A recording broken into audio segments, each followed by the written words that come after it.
28 तारखेला अजित पवार येणार आहेत.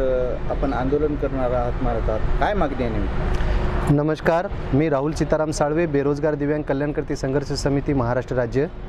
28 फेब्रुवारी रोजी महाराष्ट्र राज्याचे उपमुख्यमंत्री तथा अर्थमंत्री अजितदादा पवार हे एका खाजगी कार्यक्रमानिमित्त नांदेड दौऱ्यावर येत आहेत. त्यांच्याकडे अर्थमंत्री खातं आहे. दिव्यांगांच्या प्रलंबित एकूण 4 मागण्यांच्या अनुषंगाने आम्ही 28 फेब्रुवारी रोजी त्यांच्या आगमनापासून ते त्यांच्या जाण्यापर्यंत आम्ही विविध स्थळी विविध ठिकाणी त्यांना आम्ही घेराव आंदोलन शेकडो दिव्यांगासह करणार आहोत. यामध्ये आमची प्रमुख मागणी एक आहे, ती म्हणजे राज्याच्या अर्थसंकल्पामध्ये दिव्यांगासाठी तुटपुंजा निधीची तरतूद करण्यात येत आहे. त्यामध्ये भरीव निधीची तरतूद करण्यात यावी.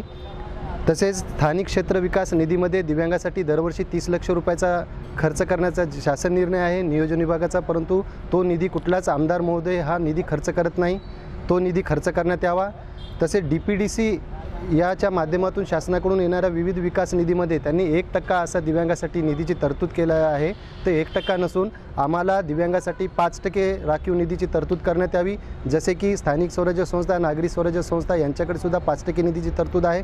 तसेच DPDCच्या माध्यमात सुद्धा 5% राखीव निधीची तरतूद करण्यात यावी. आणि DPDCच्या जिल्हा नियोजन समितीमध्ये दिव्यांगांना अशासकीय सदस्यपदी तिथे दिव्यांगाची नेमणूक करण्यात यावी, ही आमची मागणी आहे. त्यांचे नांदेडमध्ये आगमन होईल, त्या आगमनामध्ये त्यांच्या ज्या ज्या ठिकाणी कार्यक्रम असतील, सभा असतील, बैठका असतील, मेळावे असतील, या मेळावे असतील, सभा, या सर्व कार्यक्रमाच्या दरम्यान शेकडो दिव्यांगासाठी आम्ही त्यांना घेराव घालणार आहोत. आणि आम्ही आमच्या मागण्याच्या अनुषंगाने त्यांचं आमच्या दिव्यांगाप्रती जे त्यांचं जे हे व्हायला पाहिजे, राज्यातल्या आता अर्थसंकल्प मार्च महिन्यामध्ये राज्याचा अर्थसंकल्प सादर करण्यात येत आहे आणि हेच त्यांचे अर्थमंत्री आहेत.